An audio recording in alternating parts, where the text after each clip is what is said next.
भारत के अंदर बनवाएगा, उन मॉन्यूमेंट्स को आपको याद रखना होगा कि कौन कौन से मॉन्यूमेंट्स की स्थापना करी गई। ठीक है, जैसे फॉर एग्जांपल हम लोग किसकी बात करते हैं, कुतुब मीनार की बात करते हैं। ठीक है, कुतुब मीनार की स्थापना करने के लिए जाना जाता है किसको, किसको, कुतुबुद्दीन ऐबक को। ठीक है, कुतुबुद्दीन ऐबक कुतुब मीनार की स्थापना के लिए जाने जाते हैं, लेकिन इसको कंप्लीट कौन कराता है, इल्तुतमिश इसको कंप्लीट कराता है। बाद में बिजली गिरने की वजह से एक मीनार उसकी टूट जाती है, जिसको वापस से रिनोवेट कौन कराता है, फिरोज शाह तुगलक कराता है। और फिरोज शाह तुगलक के बाद में ये 5 मीनारें बनके, 5 मंजिल की मीनारें बनके ये ओवरऑल कंप्लीट हो जाता है। ठीक है, कुतुबुद्दीन ऐबक के बाद में यहाँ पे आराम शाह शासन करने के लिए आता है। 1 साल का शासन है मात्र, हम लोग 1 साल भी नहीं काउंट करते बेसिकली। ठीक है, बहुत सीमित समय के लिए आता है। आराम शाह को हटा के शमसुद्दीन इल्तुतमिश यहाँ पे शासन करने के लिए गद्दी को छीन लेता है। ठीक है, आराम शाह पुत्र है किसके, कुतुबुद्दीन ऐबक के, तो वो पुत्र होने के नाते गद्दी के ऊपर बैठ गए थे। ठीक है,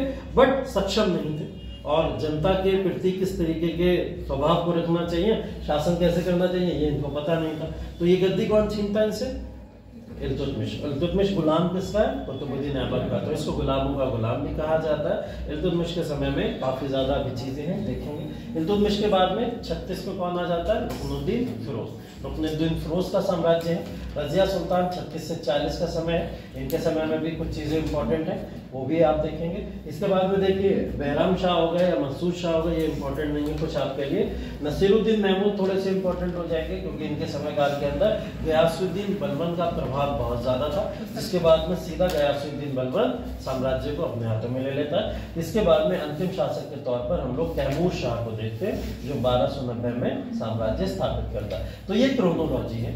इस क्रोनोलॉजी को पता होना जरूरी है आपके लिए, इसलिए क्योंकि मध्यकालीन इतिहास में खास करके दिल्ली सल्तनत में इस तरीके के तमाम क्वेश्चन पूछ लिए जाते हैं। ऐसा पूछ लिया जाता है कि भाई ये बता दीजिए रजिया सुल्तान पहले आई थी या नसीरुद्दीन महमूद पहले आए थे। तो ऐसे कभी कभी प्रीलिम्स के फैक्ट बन जाते हैं, तो आपको पता होना चाहिए। गुलाम वंश में भले से पूछे ना पूछे, लेकिन जिन वंशों को आप लोग छोड़ देते हो, जैसे सैयद वंश, उसके बारे में हम अगर ना पढ़े तो वहां से क्या होता है, क्रोनोलॉजिकल ऑर्डर आ जाता है। जैसे अभी last to last year question पूछा गया था, खिज्र खान और आराम शाह, इस तरीके से कुछ उन्होंने नाम दे दिए थे और बोला था क्रोनोलॉजी लगाइए, कौन पहले आया कौन बाद में आया। तो ये क्वेश्चन इस तरीके के वहां पूछ लिए जाते हैं। ठीक है, तो आपको एक क्वेश्चन इतना छोटा सा सिर्फ एक क्रोनोलॉजी से 2 नंबर अगर दे दे रहा है, तो फिर क्या हो रहा है, तो ये क्रोनोलॉजी अच्छे से याद रख लीजिएगा समय काल के हिसाब से।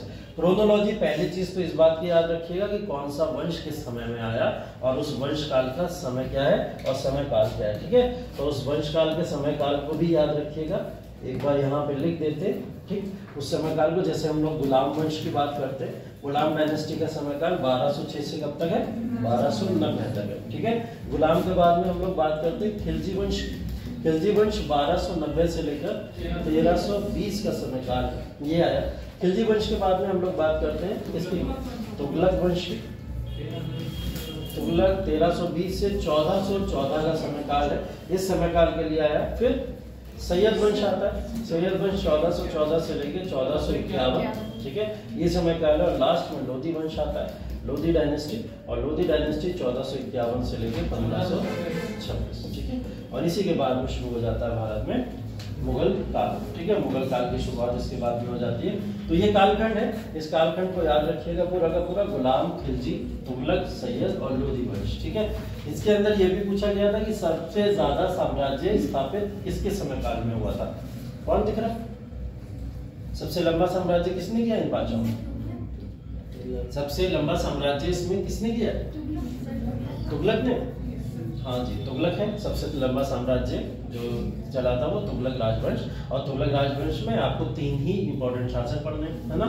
सबसे अच्छी बात ये इतना लंबा साम्राज्य और 3 ही इंपॉर्टेंट शासक है, गयासुद्दीन तुगलक, मोहम्मद बिन तुगलक और फिरोज शाह तुगलक। ठीक है, यही फेमस साम्राज्य का पूरा अंत हो जाता है। ठीक, तो ये ध्यान रखिएगा, गुलाम वंश 1206 से 90। इसी की बात हम लोग कर रहे हैं कि 1206 में कौन बैठा, कुतुबुद्दीन ऐबक, और 1290 में हमने बात करा तैमूर शाह तक इसका अंत हो जाता है। ये क्रोनोलॉजी आपके लिए इंपॉर्टेंट है। ठीक है, तो इसमें कुतुबुद्दीन ऐबक सबसे पहले शासक के तौर पर जाने जाते हैं, इनको शासक के तौर पर देखा जाता है। इसमें वाईफाई कनेक्टेड होता है, चलता है ना इंटरनेट।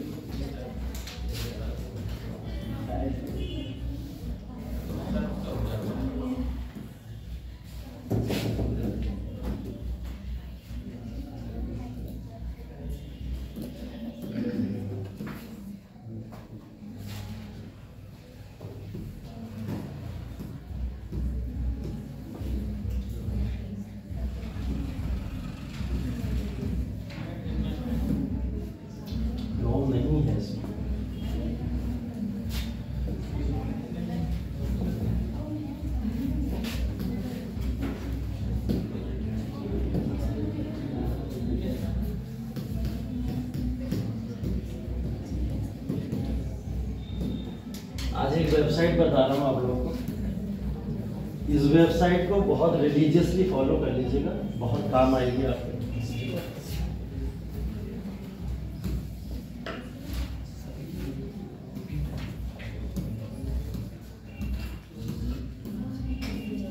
वेबसाइट का नाम है लोटस अराइज, ठीक है, लोटस अराइज, इसका एप्लीकेशन भी आता है लोटस अराइज। ये इंपॉर्टेंट क्यों है इसके बारे में बताता हूँ आपको थोड़ा सा। यहाँ पे आपको यूपीएससी के हर सब्जेक्ट के नोट्स मिलते हैं प्रॉपर, दोनों माध्यम, चाहे किसी भी हिंदी में हो इंग्लिश में हो, सब में यहाँ आपको नोट्स मिल जाते हैं, ठीक है। नोट्स के साथ में अच्छी बात यहाँ पे एक चीज़ और है कि ये देखो हर चीज़ के नोट्स इन्होंने बहुत छोटे छोटे टॉपिक्स के दिए, ऑप्शनल के भी नोट्स देते हैं, ठीक है। ऑप्शनल अगर आपका कोई सब्जेक्ट है जो यहाँ पे मेंशन है वो तो एटलीस्ट आपको नोट्स के फॉर्म में मिलेंगे ही मिलेंगे, ठीक है, अन्यथा आप सर्च कर सकते हो, ठीक है, इनके ऐप पे शायद दिए गए हो, ठीक। उसके बाद में इन्होंने रिसर्च नोट्स बनाए हुए हैं प्रीवियस ईयर क्वेश्चंस के बेसिस पे, कि अगर ज्योग्राफी के प्रीवियस ईयर क्वेश्चन 13 से लेकर 23 तक जितने भी आए या 24 तक अभी इन्होंने अपडेट करा है, तो जितने भी प्रीवियस ईयर क्वेश्चंस आते हैं उसके रिसर्च नोट्स बनाते हैं और उन नोट्स के माध्यम से आप उसको अच्छे से कर सकते हैं, ठीक है। तो एक बढ़िया यहाँ पे आपको एक वेबसाइट, एक ही जगह पे बहुत सारी चीजें मिल जाती हैं और फिर रिसेंट आर्टिकल्स भी बहुत सारे मिलते हैं। ये आर्टिकल्स वो हैं जो सब्जेक्ट रिलेटेड होते हैं, मतलब अगर ज्योग्राफी में 31 दिसंबर की कोई न्यूज आई थी तो ये वहां पे डाल देंगे उसको उठा के, ठीक है। तो ये डेली अपडेट होती है, ये वेबसाइट जो है हमेशा अपडेट होती रहती है। मेरी भी नज़र एक बार पड़ गई थी इस पे बैठे बैठे, तब से मैं इसको फॉलो कर रहा हूँ और जब से देखा तो काफ़ी अच्छे से इन्होंने बहुत ही ज़्यादा, मतलब आपको बहुत मेहनत नहीं करनी पड़ेगी कि कहाँ क्या क्या क्या क्या ढूंढते घूमे, एक ही जगह सब डिसिप्लिन मैनर में मिल जाता है ना।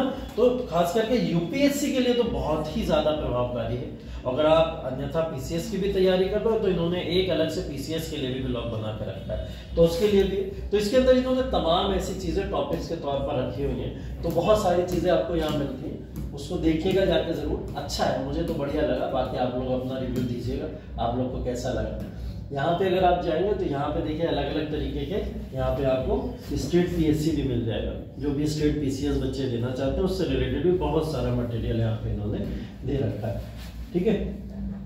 तो कई सारी चीजें हैं, देखते हैं कुछ इसमें मिलता है अपने टाइप का। प्रीवियस ईयर क्वेश्चन अभी हमने बोला था कुछ लगाने का प्रयास करेंगे, ठीक है। प्रीवियस ईयर क्वेश्चंस प्रीलिम्स के पीवाईक्यूज यहाँ पे सॉल्यूशन के साथ में मिलेंगे आपको, ठीक है, ऐसे भी मिल जाएंगे, सॉल्यूशन के साथ में भी मिल जाएंगे, हर तरीके। और देखिए टॉपिक वाइज एक एक टॉपिक के साथ में इन्होंने दिया हुआ है कि अगर एंशिएंट हिस्ट्री है तो एंशिएंट का अलग टॉपिक दिया, मेडिवल है तो मेडिवल का अलग दिया, ठीक है।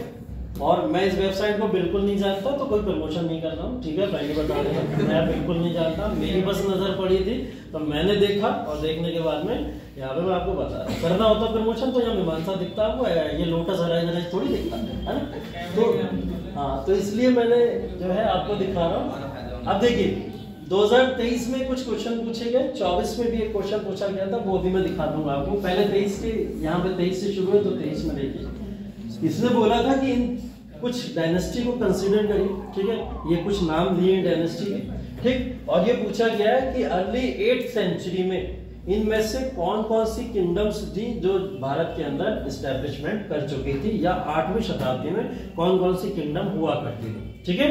बहुत आसान क्वेश्चन था, सिर्फ सोचने भर की बात थी।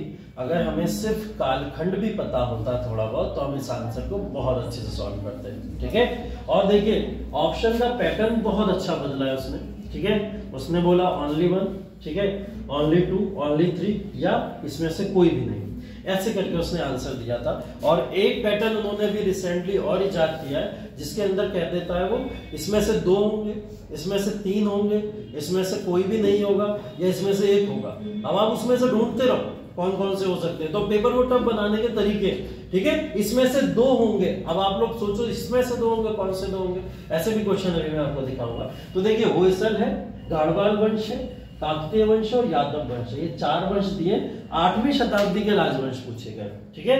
और ये राजवंश अभी मैंने बोला था 7वीं से लेकर जब हम लोग मोहम्मद गौरी तक लौट के आते हैं, उस कालखंड में बहुत सारे वंश आए और चले गए, है ना। तो ये छोटे छोटे राजवंश जो हम प्राचीन भारत में इनकी बात कर चुके थे, ये राजवंशों के बारे में पूछा गया है, ठीक है। पहली चीज तो ये होयसल, गढ़वाल, काकतीय और यादव, चारों वंशों में से कोई भी वंश 8वीं शताब्दी का नहीं है, ठीक है, कोई भी वंश 8वीं शताब्दी का नहीं है। इसमें से अगर प्रतिहार वंश शायद दिया होता तो वो 8वीं शताब्दी का कह सकते थे आप उसे, लेकिन इसमें से कोई भी वंश 8वीं शताब्दी का नहीं है। अब देखिए खूबसूरती आंसर की इन्होंने कितने अच्छे से दिया इसको।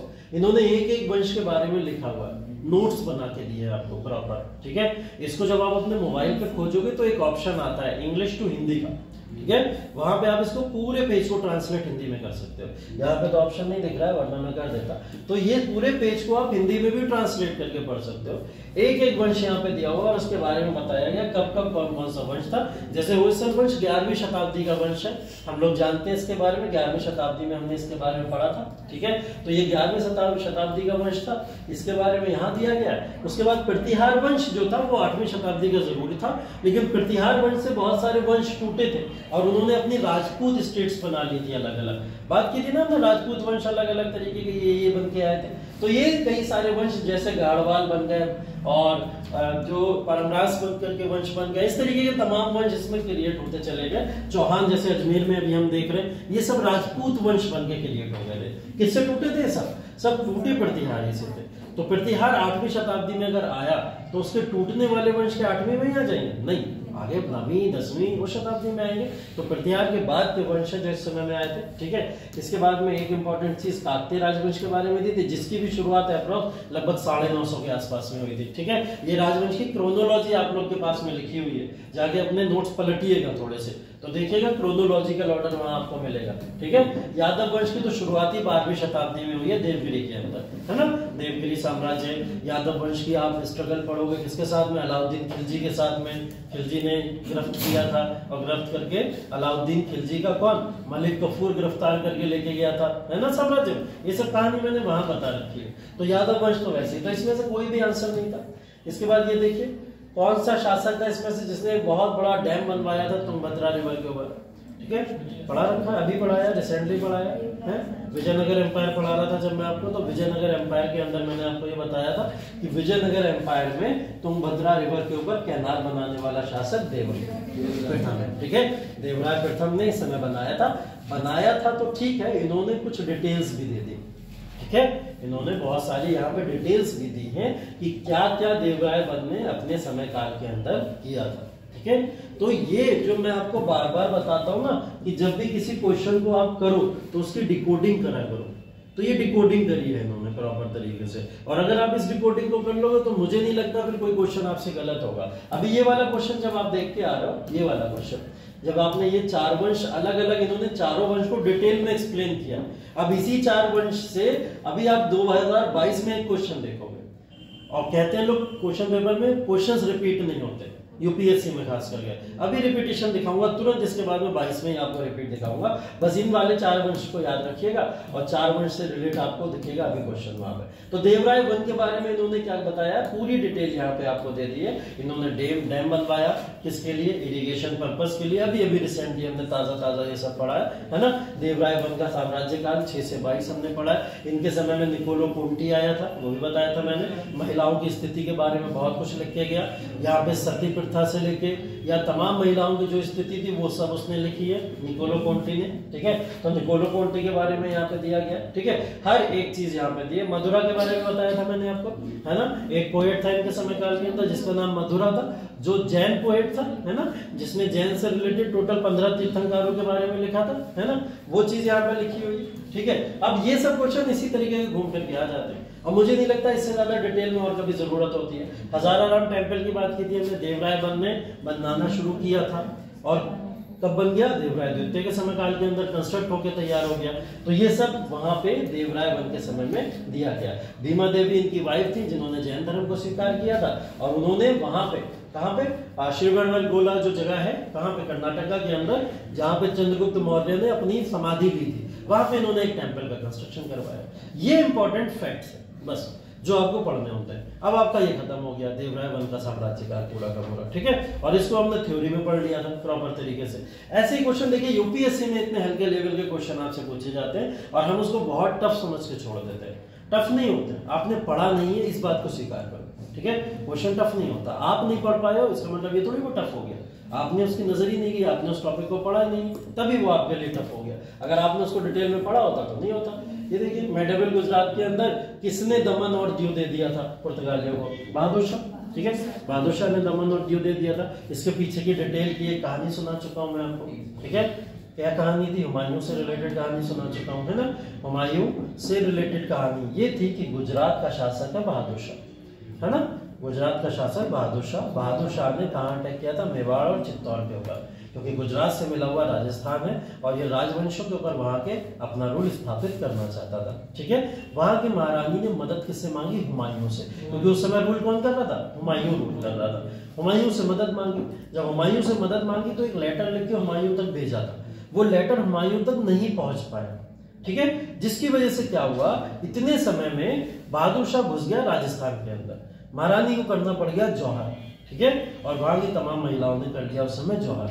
जौहर प्रथा सब समझते होंगे, है ना, आत्महत्या कह लो अगर इसको। तो उन्होंने जौहर कर लिया और जौहर करने के बाद में ये बात लेटर पता चली हुमायूं को, और जब हुमायूं को पता चली तो कि मेरे लिए उन्होंने राखी भेजी थी, एक पत्र लिख के भेजा था और मेरी बहन इस तरीके से जौहर में समा गई, तो उन्होंने इस गुस्सा में बहादुर शाह के ऊपर अटैक किया।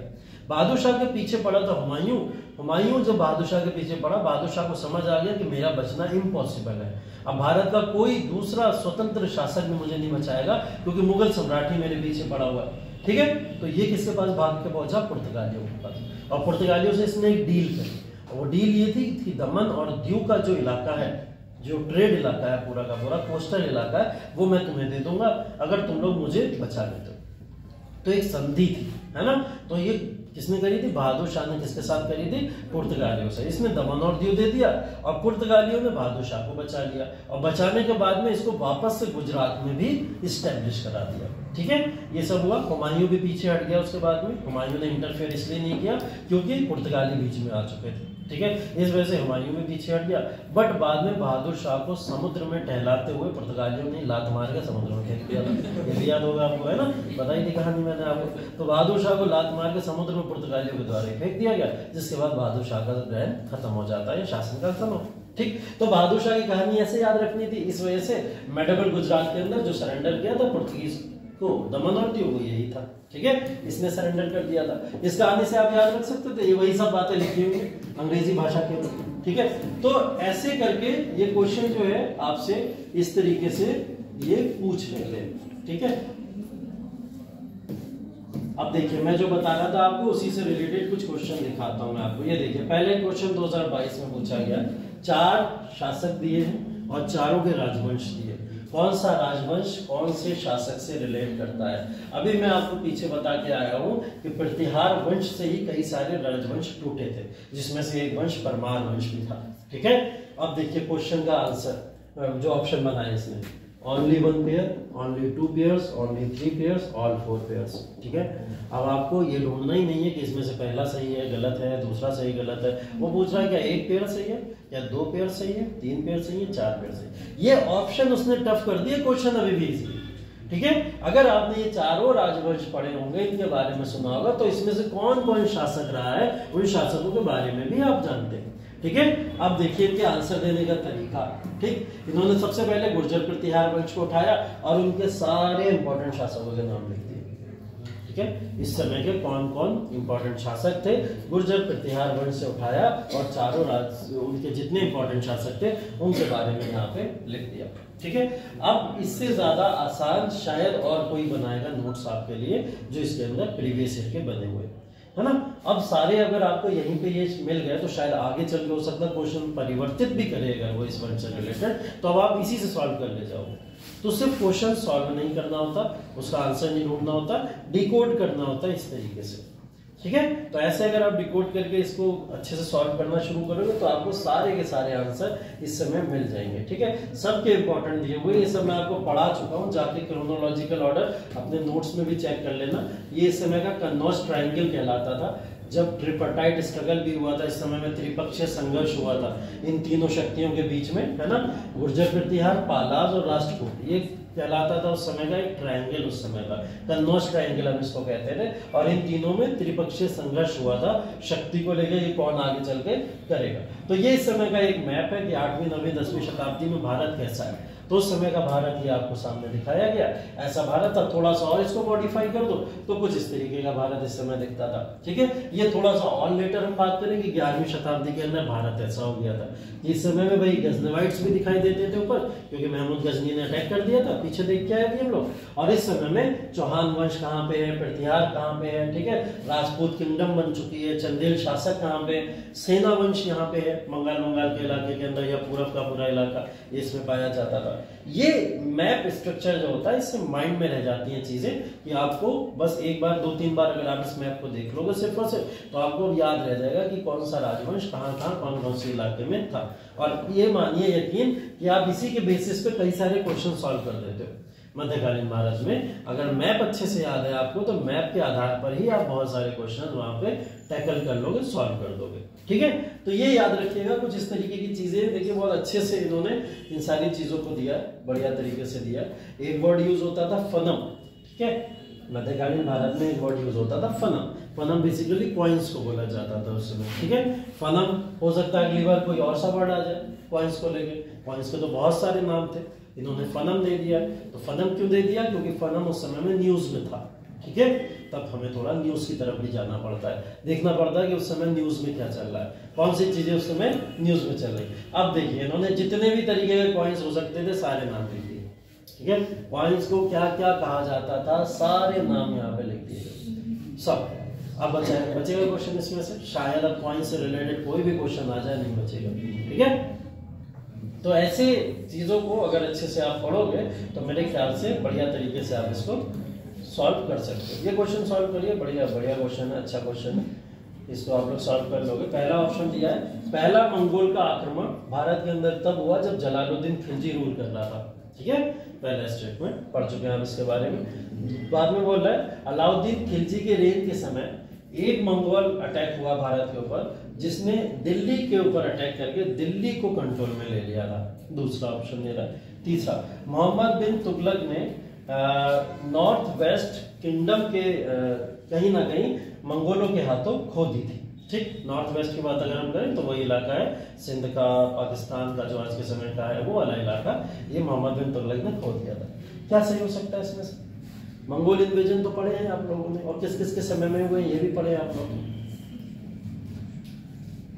हाँ लगाइए दिमाग इसमें।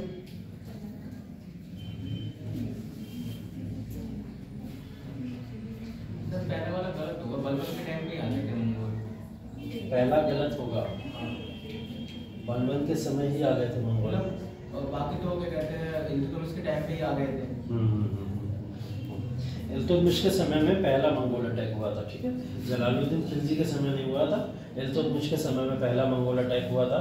इसकी भी कहानी मैं आपको बता चुका हूँ, अगर वो कहानी आपको याद होती तो पहला वाला बहुत आराम से आप यहाँ से हटा सकते थे, ठीक है। और वो कहानी क्या थी? ख्वारिज्म शाह याद है आपको? हाँ, ख्वारिज्म का जो इलाके का शासक था कहीं ना कहीं, उसने किसके साथ में पंगा मोल ले लिया था? चंगेज खान के साथ में। और चंगेज खान ख्वारिज्म शाह के पीछे पड़ गया था। ख्वारिज्म शाह का पीछा करते करते करते करते वो भारत की टेरिटरी तक चला आया। ख्वारिज्म शाह क्योंकि रिश्तेदार था इल्तुतमिश का, one of the cousin brother लगा करता था इल्तुतमिश, क्योंकि उस एरिया के रहने वाला, तो दोनों सेम ट्राइब से अपना संबंध रखा करते थे, ठीक है। कौन सी ट्राइब थी इन लोगों की? इल्तुतमिश की कौन सी ट्राइब थी, कौन सी जाति थी? जनजाति बेसिकली कह लो ट्राइब को, इल्बरी, ठीक है, वेरी गुड। इल्बरी ट्राइब या इल्बरी जनजाति से दोनों लोग ताल्लुक रखा करते थे। तो ख्वारिज्म शाह भाग के इल्तुतमिश के साम्राज्य में आया। इल्तुतमिश ने शरण दे दी उसे, और शरण क्योंकि उसे पता नहीं था उसके पीछे चंगेज खां पड़ा हुआ है ना। तो चंगेज खां भागते भागते कहीं ना कहीं चेनाब और सिंध के वहां पे बॉर्डर पे रुक गया। उसने एक रात का मौका दिया, उसने कहा हो सकता है अभी इल्तुतमिश को ना पता हो, है ना, कि भारत के अंदर चंगेज का आक्रमण कर सकता है, या फिर ख्वारिज्म शाह को शपथ नहीं, वो शरण नहीं देनी चाहिए थी। तो वो एक रात का वेट करता है। इल्तुतमिश को इतने समय में पता चल जाता है कि ख्वारिज्म शाह मेरे पास भाग के क्यों आया, ठीक है। तो वो ख्वारिज्म शाह को निकाल देता है, बाहर निकाल देता है, ठीक है, और बाहर निकाल देता है, जिसकी वजह से चंगेज खान सिर्फ सिंध के अटैक तक रुकता है और वापस चला जाता है। तो पहला अटैक अगर आप मानोगे मंगोलों का भारत के ऊपर हुआ तो चंगेज खान के समय में हुआ और इल्तुतमिश उस समय शासक था। ये कहानी मैं आपको बता ही चुका हूँ। तो इस हिसाब से आपका 1 वाला स्टेटमेंट गलत हो जाता, तो इसमें से पहला दूसरा गया, पहला तीसरा गया, ठीक है। तो 2 स्टेटमेंट यहीं से खत्म हो जाते, बी और डी में बचता कुछ ना कुछ। अब या तो बी सही होगा या डी सही होगा, या तो 2 सही है या 3 सही है, दोनों सही नहीं है। अब दोनों में से कौन सा सही होगा बताइए जरा। दूसरा थोड़ा ठीक है, दिल्ली की सीमा तक आ गए थे। दिल्ली की सीमा तक आ गए थे, लेकिन मार्च का कंफर्म नहीं है। ठीक है। और तीसरा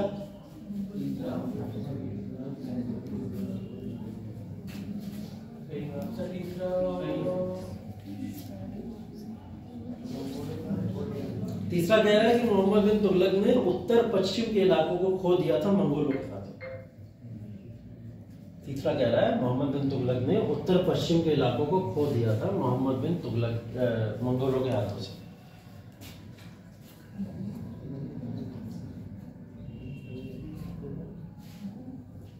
सबके समय काल के अगर थोड़े बहुत फैक्ट को कलेक्ट करोगे आप, तो आपको पता चलेगा कि किस किस समय में क्या क्या चीजें, आप उसके आधार पर भी आंसर लगा सकते हो, है ना। ऐसे नहीं है ये सब चीजें पढ़ी हुई नहीं है, सब चीजें पढ़ी हुई है। अलाउद्दीन खिलजी के समय में भी आक्रमण हुए मंगोलों के, अंधाधुंध आक्रमण हुए, ठीक है।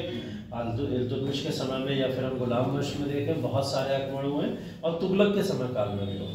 मोहम्मद बिन तुगलक तो पीछे पीछे भागता भागता कहाँ पहुंच गया था, याद है ना आप लोगों को, बताया था ना मैंने कि हिमालय की चोटी पे चढ़ के सीधा बोला चलो चाइना में घुस जाते चल गया, है ना। और कितने गिर गिर के मारे थे उसमें, है ना, बताया था ये सब, ठीक। तो हाँ, वो तो पीछे पड़ गया था मंगोलों के उल्टा ही, चलो मंगोल मेरे यहाँ क्या घुसेंगे, मैं पीछे जाता हूँ मंगोलों के और उनको घुस के मारेंगे जाके वहां पे, है ना। इस तरीके के स्टेटमेंट दिए गए थे। क्या सही हो सकता है आपके अनुसार? बी सही होगा, मतलब 2 ओनली। अच्छा, और कोई है?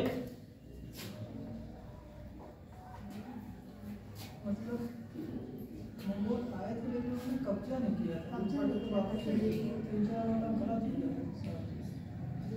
मंगोल आए थे लेकिन कब्जा नहीं कर पाए थे। अलाउद्दीन ने मंगोलों को हरा दिया था। हाँ, अलाउद्दीन ने मंगोलों को बहुत बार हराया, कई बार हराया, कब्जा नहीं कर पाए थे। मंगोलों और अलाउद्दीन की लड़ाई सबसे पॉपुलर लड़ाइयाँ हैं पूरे मध्यकालीन भारत में। इतनी लड़ाइयाँ शायद किसी की पॉपुलर नहीं हुई है जितनी मंगोलों और अलाउद्दीन की हुई। मतलब एक दूसरे के कट्टर राइवल भी दिखाई देते हैं, ठीक। तो किसके साथ जाए, 2 के साथ या 3 के साथ? तुगलक पे भरोसा हो रहा है, खिलजी पे भरोसा हो रहा है?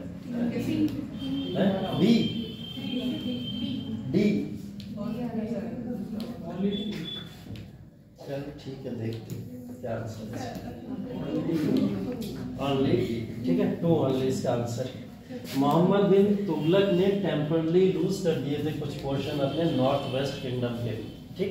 ये स्टेटमेंट इतना सटीक सही है, कारण क्या इसके पीछे आपको याद है? मोहम्मद बिन तुगलक कहाँ, दिल्ली से दौलताबाद अपनी राजधानी स्थानांतरित करके ले गया। अच्छे से याद होगा मेरे ख्याल से सभी को ये बात याद होगी कि उसने अपनी राजधानी को ट्रांसफर किया था।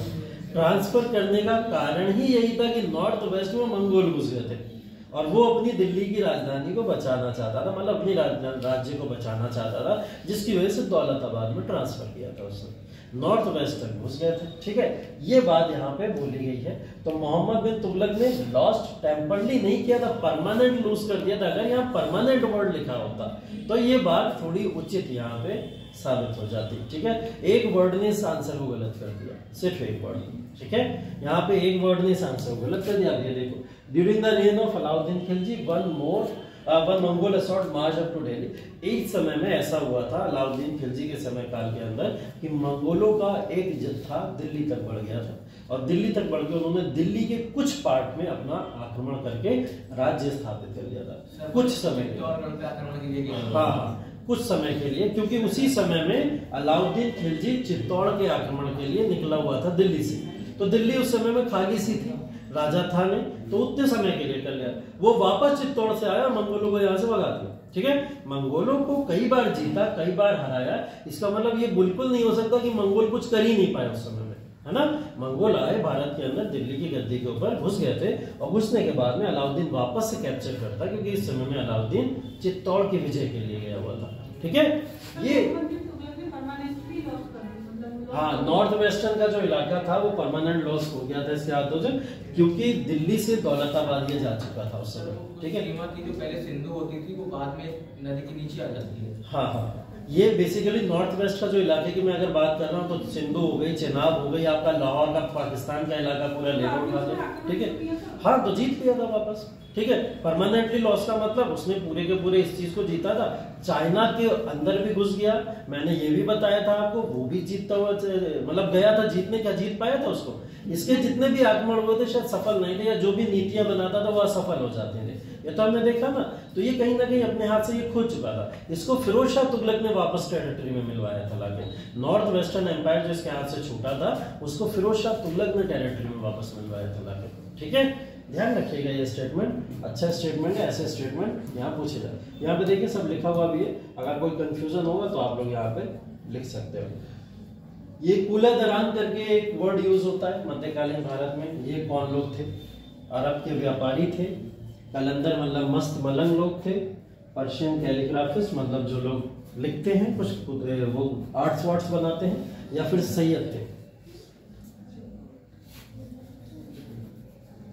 मैंने बोला था कई वर्ड्स आ जाते हैं, शब्दावलियां मध्यकालीन में इंपॉर्टेंट है। जैसे फनम अभी आप एक देख चुके हो, इसी तरीके से कूला दरान भी है, ठीक है, ये भी एक देख चुके हैं। तो ऐसी कई सारी टर्मिनोलॉजीज आ जाती है। तो जब भी आप मध्यकालीन भारत को पढ़ो उसकी प्रशासनिक इकाइयों के अंदर इन तरीके की टर्मिनोलॉजीज को पढ़ लिया करो, टर्मिनोलॉजीज देख लिया करो। डी सैयस, कैसे? कुछ लॉजिक?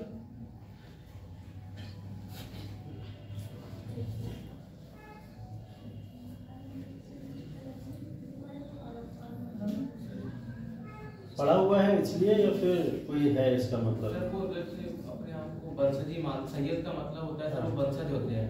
अच्छा, वंशज से लगा कि वो पूजा प्रार्थना वाला कुछ लग रहा है। अच्छा, पूजा प्रार्थना वाला सही है, ठीक है। अगर ऐसा माइंड काम कर रहा है तो सही माइंड काम कर रहा है, ठीक है। लॉजिक अगर ऐसे लगा रहा हो तो अच्छे से लगाओ, ठीक है। आंसर सही है, सैयदी है, ठीक है, सैयदी है। बेसिकली सैयद को कूला दरान का मतलब बेसिकली कूला जो वर्ड बोला जाता है वो एक तरीके का कैप यूज करते थे अरब के अंदर लोग, जो आज भी आप देखते होंगे सूफी उफी भी बड़े बड़े कैप लगाते थे इस तरीके से, वहां के भी लोग लगाते थे। तो वो अपने आप को जो कैप धारण करने वाले लोग थे वो अपने वर्चस्व को दिखाने के लिए ऐसी चीजों को यूज करते थे। तो इस वजह से उनको बोला जाता था कि कूला दरान करके लोग हैं। तो जितने भी सैयद भारत के अंदर एंटर करते हैं वो कूला दरान करके कहलाने लगे। तो एक वर्ड है सिर्फ और सिर्फ यूज होता है इसके लिए, तो ध्यान रखिएगा। कूला दरान दिल्ली सल्तनत के अंदर बहुत पॉपुलर इसलिए हुआ क्योंकि भारत के अंदर पूरी एक सल्तनत ही दिल्ली सल्तनत में सैयद वंश की, ठीक है। और इन्होंने जब एंट्रेंस लिया था तो उस समय में ये शब्दावली काफी ज्यादा प्रचलित और इम्पोर्टेंट हो गई थी, तभी इन शब्दों को हम कहते हैं, ठीक है। और देखिए ऐसे बहुत सारे क्वेश्चन हैं, अंधाधुंध क्वेश्चन इस तरीके के लगाए जा सकते हैं और ऐसे तमाम क्वेश्चन आपको मिलते चले जाएंगे। बट इंपॉर्टेंट चीज ये है कि अगर आप मध्यकालीन भारत को कायदे से उसकी व्याख्या के साथ में पढ़ लोगे तो ये सब आंसर्स आपको वहां से मिलना शुरू हो जाएंगे, ठीक है। कुछ क्वेश्चन इस तरीके के हैं, ठीक है। एक क्वेश्चन मैं पूछता हूँ आपसे, इसका आंसर दीजिए। क्वेश्चंस जो है कैसे आते हैं एग्जाम के अंदर, अभी उनके बारे में बात करते हैं। जैसे अभी हम लोग बात कर रहे थे मोहम्मद गौरी की, ठीक है, पीछे हमने बात करी मोहम्मद गौरी के बारे में, ठीक है। मोहम्मद गौरी का समय काल आपको पता है बहुत अच्छे से, कब से कब तक था? जो इसने आक्रमण का काल से लेकर भारत के अंदर जो अपना स्थापना की उस सबको अगर मिला ले तो हम यही तो मानते हैं कि 1178 से लेकर 1206, ठीक है।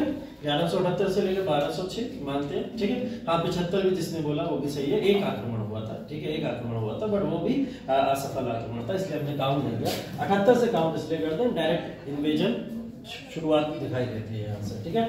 तो मोहम्मद गौरी के समय में, इस समय में यहाँ पे कौन सा डायनेस्टी थी जो भारत के ऊपर रूल कर रही थी जब गौरी वंश का शासन था, ठीक है। और मैं अगर आपको रीजन देने की बात करूं तो मैं बात कर रहा हूं उत्तर पश्चिम की।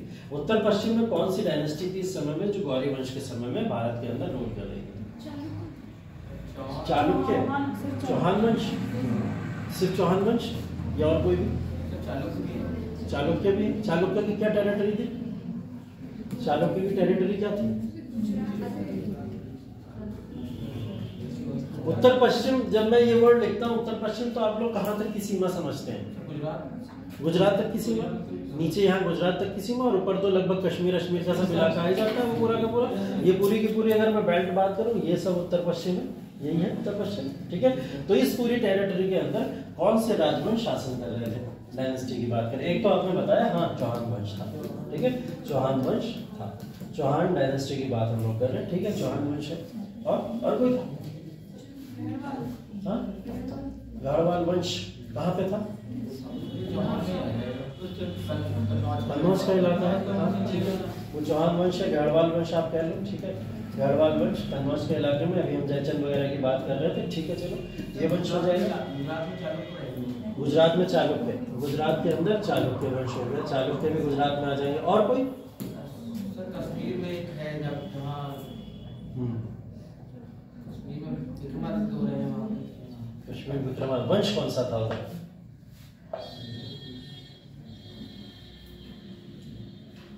कश्मीर में ब्राह्मण वंश था, ठीक है, ब्राह्मण वंश याद रखिएगा, यहाँ पे एक था ब्राह्मण वंश, ठीक, ये है ब्राह्मण वंश, यहाँ पे ब्राह्मण डायनेस्टी रूल किया करती थी। अब ये इस समय में गौरी के अटैक के समय भारत की स्थिति है, अगर मैं उत्तर पश्चिम की बात करूँ तो उत्तर पश्चिम के समय भारत की ऐसी स्थिति थी, ठीक है। ये क्वेश्चन प्रीलिम्स में डायरेक्ट पूछा जा सकता है, एकदम डायरेक्ट बना देगा कि बताइए मोहम्मद गौरी के समय उत्तर पश्चिम की सीमाओं के ऊपर कौन कौन से साम्राज्य का विस्तार देखने को मिलता है। इस समय दक्षिण भारत में कौन सी डायनेस्टी थी, इस समय दक्षिण भारत में कौन सी डायनेस्टी रूल किया करती थी, पहले चोलास है, ठीक, चोलास भी दो हुए हैं, चोलास भी दो हुए हैं, एक उत्तर चोलास हुए हैं और एक पूर्व चोलास हुए हैं, है ना। तो हम लोग बात पूर्व चोलास की नहीं उत्तर चोलास की कर रहे हैं, जो बाद के चोलास हैं वो इस समय में रहे थे, ठीक है, चोला राजवंश है इस समय में। और दक्षिण भारत की अगर मैं बात करूं तो मैं बात कर रहा हूँ कर्नाटका, केरला, आंध्र प्रदेश, तमिलनाडु, बस इतनी ही बात कर रहा हूँ, इसके ज्यादा मैं बात नहीं कर रहा हूँ। यादव वंश बन रहा होगा, चलो देवगिरी महाराज थोड़ा सा इलाका ले लेते, दौलताबाद का, देवगिरी इस समय में था, ठीक है, देवगिरी में कौन सा वंश था, यादव वंश था। यादव डायनेस्टी की शुरुआत लगभग 12वीं शताब्दी के अंत में हुई थी, ठीक है, और ये लगभग 15वीं शताब्दी तक रहा ही रहा है, ठीक है। तो आप कह सकते हो 12वीं शताब्दी के अंत में अगर शुरुआत हुई है तो उस समय में यहाँ पे गौरी है, ठीक है, गौरी का आक्रमण दिखाई देता है। तो यहाँ पे देवगिरी का एक यादव वंश दिखाई दे रहा है, चोला वंश दिखाई दे रहा है। होयसल वंश कहाँ पे था, होयसल था उड़ीसा में या कोई और,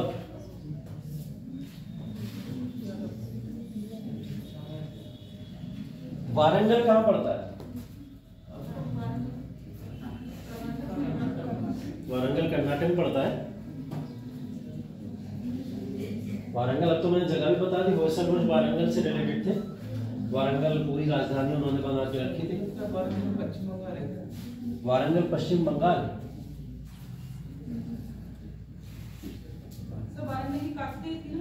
हाँ काकतीय भी राजवंश आया होगा, काकतीय कहाँ पे थे,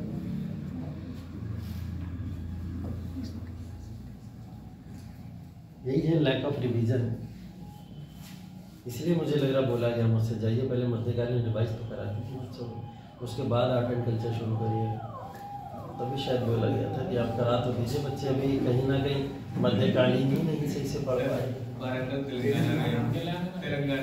तेलंगाना है ना, आंध्र प्रदेश, तो तुम लोग बंगाल घूम रहे हो, कभी कर्नाटक घूम रहे हो, है ना, पूरा का पूरा एक होयसल राजवंश भी तो है इस समय में, जो आंध्र प्रदेश या तेलंगाना के समय में आज के समय में पड़ता है, होयसल राजवंश हुआ करता था, ये भी वहीं का है, ठीक है।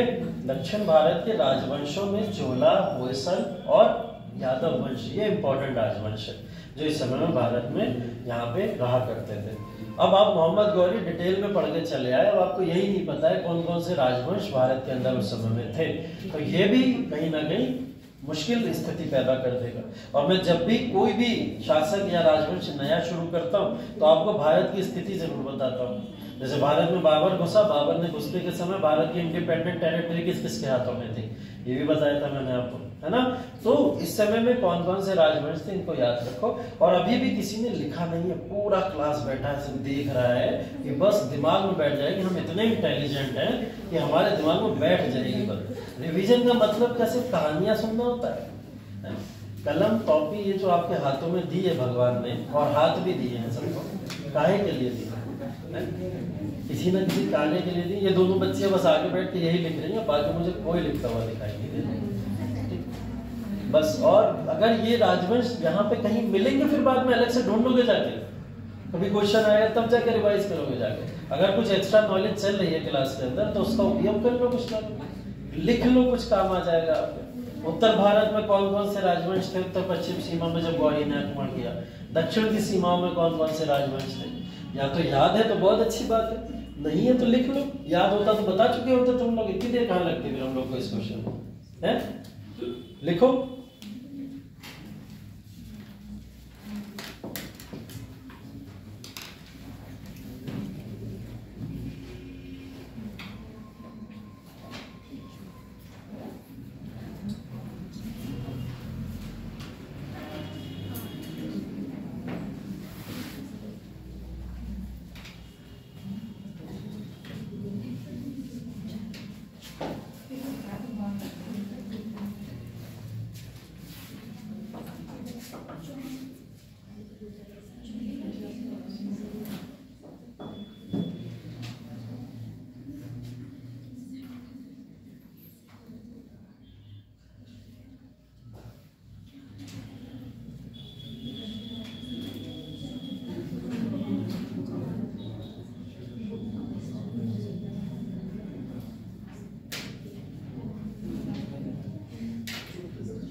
एक क्वेश्चन पूछा गया था 2024 का, ये तो चलो होगा पुराना क्वेश्चन। 2024 में यूपीएससी में क्वेश्चन पूछा गया था मध्यकालीन भारत का, और आई थिंक एक ही क्वेश्चन आया था 2024 में यूपीएससी के पेपर में।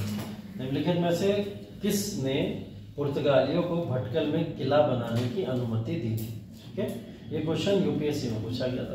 ठीक है, 4 नाम दिए गए थे। नरसिम्हदेव करके दिया था, नरसिम्हा दिया था, और कृष्णदेव राय दिया था, देवराय दिया था, ऐसे करके 3-4 नाम दिए गए थे। ठीक है, तो इसमें ऑप्शन देने की मेरे ख्याल से जरूरत भी नहीं थी, लेकिन क्वेश्चन पूछा गया था, बहुत आसान क्वेश्चन है। केडीआर, ठीक है, कृष्णदेव राय वो नाम है जिन्होंने भटकल के अंदर पुर्तगालियों को किला बनाने की अनुमति दी थी। ये बात मैं आपको बार बार बता भी चुका था, उस समय बताई थी मैंने जब हम बात कर रहे थे विजयनगर साम्राज्य की। और विजयनगर साम्राज्य में कौन से वंश की बात कर रहे थे जब केडीआर की बात कर रहे थे? कौन सा वंश है ये केडीआर वाला?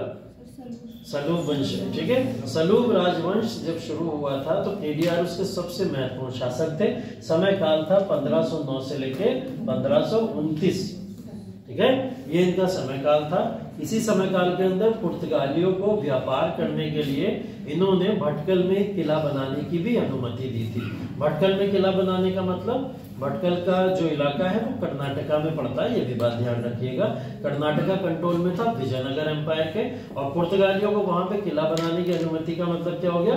व्यापार को मजबूत करना पुर्तगालियों के साथ केडीआर की एक अप्रोच रही है। ठीक है, तो केडीआर ने पुर्तगालियों के साथ अपने संबंध बहुत अच्छे रखे थे, ये स्टेटमेंट के तौर पे हम लोग वहां पे पढ़ चुके हैं। ठीक है, तो केडीआर के समय में यहाँ पे एक किला बनाने की अनुमति मिली थी इनको। तो ये इंपॉर्टेंट इस समय में 2024 में क्वेश्चन पूछा गया था। 24, 23, 22 और 21 ये 4 साल के पेपर आप लोग देख चुके हो यूपीएससी के कैसे आते हैं, और जिसमें मध्यकालीन भारत का क्या लेवल है। ठीक है, अगर बहुत टफ क्वेश्चन बन रहा है तो ये बन रहा है कि फनम को क्या बोलते हैं या कूला दरान को क्या बोलते हैं, ये बहुत टफ क्वेश्चन बन रहा है। अन्यथा जो भी क्वेश्चन बन रहा है बहुत नॉर्मल बन रहा है, जिसको आप बहुत आसानी से सॉल्व कर सकते हो अगर आपने क्लास में पढ़ा है, सिर्फ क्लास में पढ़ा है, और थोड़ा बहुत अगर आप घर जाकर नोट से पढ़े। तब आप सिर्फ और सिर्फ इसको सॉल्व कर लोगे। अदरवाइज अगर आपने नहीं पढ़ा तो समस्या तो ऑब्वियस सी बात होगी। ठीक है, तो ये क्वेश्चन यहाँ से साफ साफ बन जा रहे हैं। और जब यूपीएससी में इस लेवल के क्वेश्चन साफ बनते हुए दिखाई दे रहे हैं, तो पीसीएस में लेवल बहुत कम रहता है इसका। ठीक है, देखिए पीसीएस बहुत टफ होता जरूर जा रहा है, लेकिन यूपीएससी का लेवल अभी भी टच नहीं कर पाएगा।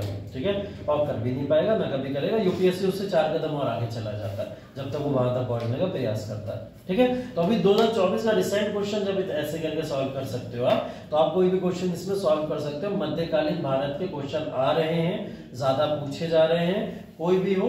और मध्यकालीन भारत का अब कल्चर पूछ रहा है, आर्ट एंड कल्चर पूछ रहा है, और वो आर्ट एंड कल्चर अभी हम लोग बहुत डिटेल में पढ़ने वाले हैं। ठीक है, तो आर्ट एंड कल्चर से रिलेटेड जो भी क्लासेस हैं, उन क्लासेस में अभी मध्यकालीन भारत फिर से पूरा रिपीट होगा। क्यों? क्योंकि वास्तुकला किस समय में किस किस ने बनवाई, क्या क्या बनवाई। जैसे हजाराराम टेम्पल देखा अभी हमने, उस हजाराराम टेम्पल में कौन सी शैली का इस्तेमाल हुआ है, उस टेम्पल को बनाने में कौन सी शैली का इस्तेमाल हुआ। द्रविड़ शैली दक्षिण भारत में चलती थी, तो द्रविड़ शैली का इस्तेमाल हुआ। क्या क्या द्रविड़ शैली की विशेषताएं हैं, उन विशेषताओं की हम लोग वहां पे बात करेंगे। उसके बारे में यहाँ पे क्वेश्चन आपसे पूछे जाते हैं, वैसे क्वेश्चन हम लोग यहाँ पे लगाएंगे। ठीक है, और आर्ट एंड कल्चर बेसिकली ऐसा ही पूछा जाएगा। जितने भी टॉपिक कराऊंगा मैं सबके क्वेश्चंस भी कराता जाऊंगा, तो उस हिसाब से करेंगे। फिलहाल मध्यकालीन भारत पे अगर कमांड मजबूत नहीं है तो फिर कोई मतलब नहीं है फिर आर्ट एंड कल्चर को पढ़ने का। अगर मौका मिला है, आज भी मिल गया है ना, कल तो वैसे ही शुरू हम लोग किए थे थोड़ा बहुत, है ना, समय हो गया, तो और आज अगर मौका मिला आपको तो कृपया करके एक बार जरूर और जरूर प्राचीन की पूरा रिवीजन, मध्यकालीन का रिवीजन, आधुनिक का करना चाहे ना करना कोई फर्क नहीं पड़ता, छोड़ भी सकते हो, लेकिन प्राचीन और मध्यकालीन का रिवीजन अच्छे से कराना, वरना सिंधु घाटी सभ्यता में हो क्या रहा है आपको समझ ही नहीं आएगा, है ना। तो जो आर्ट एंड कल्चर पढ़ाया जाता है इसीलिए आपको मध्यकालीन या फिर एंशिएंट हिस्ट्री के बाद में पढ़ाया जाता है। ठीक है, तो ये मध्यकालीन का रिवीजन जितना भी यहाँ तक हो सकता था वो आपको करा दिया गया। अभी आने वाले समय में, अभी थोड़ी देर बाद से मैं आपको यहाँ पे दिल्ली सल्तनत और मुगल वंश के शासकों के तमाम क्रोनोलॉजिकल ऑर्डर पूरी तरीके से याद करा दूंगा क्लास के अंदर ही। ठीक है, कोई कब कब किस किस समय में आया, उसका क्या क्या क्रोनोलॉजिकल ऑर्डर है टिल लेटर मुगल्स तक। ठीक है, लेटर मुगल्स तक तमाम पॉलिटिकल ऑर्डर उसका याद हो जाएगा। इकोनॉमिक कुछ चीजें होंगी तो हम उसको याद कर लेंगे। ऐसे लोग जो भी जिनको ये ऑर्डर्स याद नहीं है, पॉलिटिकल हिस्ट्री याद नहीं है उनकी, वो लोग क्लास में, आगे वाले क्लास में रुक सकते हो। जिन लोगों को याद है वो लोग जा सकते हो, कोई इशू वाली बात नहीं है। ठीक है, और जो लोग जा सकते हो अच्छी बात है, आप लोग को याद है, बहुत बढ़िया है। ठीक है, और अगर याद है तो बहुत बढ़िया। ठीक है, देख लेंगे हम कितने लोगों को याद है। ठीक है, कल काम आ जाएगा वो आपको, है ना। तो 5 से 10 मिनट का गैप ले लो, चाय पानी जो भी पीना है अपना पी के आओ। ठीक है, और ठीक है, जाके 5 मिनट का रेस्ट ले लो, 5 मिनट बाद हम फिर से शुरू करेंगे। ठीक है, और कंप्लीट करेंगे। ठीक, तो ले आओ, जाके जाओ, मुझसे क्यों करें, कभी तुम भी कर लो कुछ ये तो अलग आएगा हैं, बस पैक कर दे देगा।